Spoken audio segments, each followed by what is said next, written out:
What's up guys, today I explain you One Piece. This reveal in chapter 1136 has changed everything. And don't forget to like this video, subscribe this channel. Now have fun with the video. Going into this chapter, fans were already expecting some jaw-dropping moments because of the recent arrival of the Gods Knights and the importance of Elbaf as a whole. However, chapter 1136 revealed some massive chunks of lore that changed everything that fans had thought of before. Namely the fact that Sun God Nika is also known to be a great destroyer, as well as the fact that the world has already been destroyed to times before. This is monumental for several reasons. For the Sun God Nika reveal, this mythical being has been teased since Skypiea as someone who goes around the world spreading joy and laughter and is seen as a symbol of liberation to all oppressed people. However, it was revealed that in times past, many used to think of Nika as a destroyer god who struck fear into the hearts of the Midas people of the day. This is why Loki calls himself the Sun God, who will destroy the world, because that is part of the legend of Nika on Elbaf. This directly ties to the even greater revelation of the world having been destroyed to times before.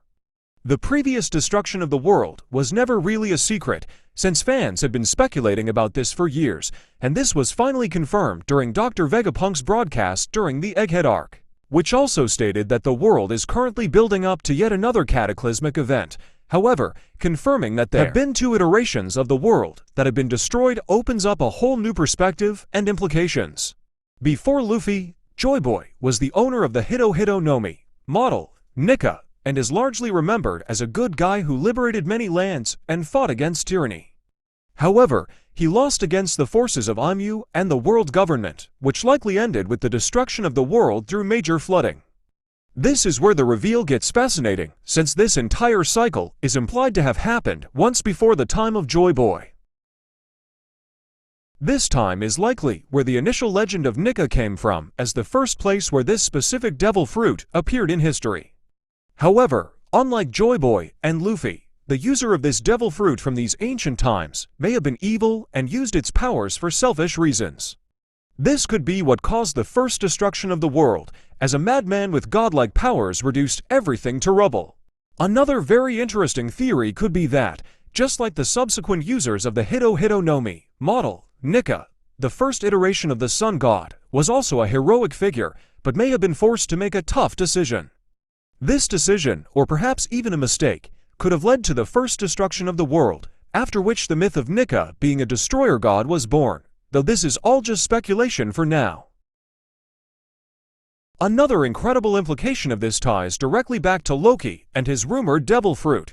At this stage, it's entirely possible that there are actually two legendary devil fruits that are synonymous with the power of Sun God Nika, whether they give similar or different powers.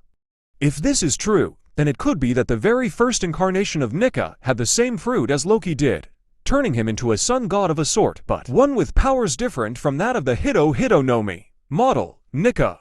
This means that Loki's statement of being a sun god who seeks to destroy the world technically has merit to it, since he also has a devil fruit that was once known as the Sun God Nika fruit. If this is the case, it changes everything about whether Loki turns out to be a villain or a hero, since his is the only devil fruit that is spoken about in a similar way as Luffy's own. Conversely, it's also possible that Loki's abilities are almost exactly the same as the ones granted to Luffy, which would throw an entirely new perspective into the mix. That's from the video. If you liked it and want to see more, subscribe to Ty's channel, and bye.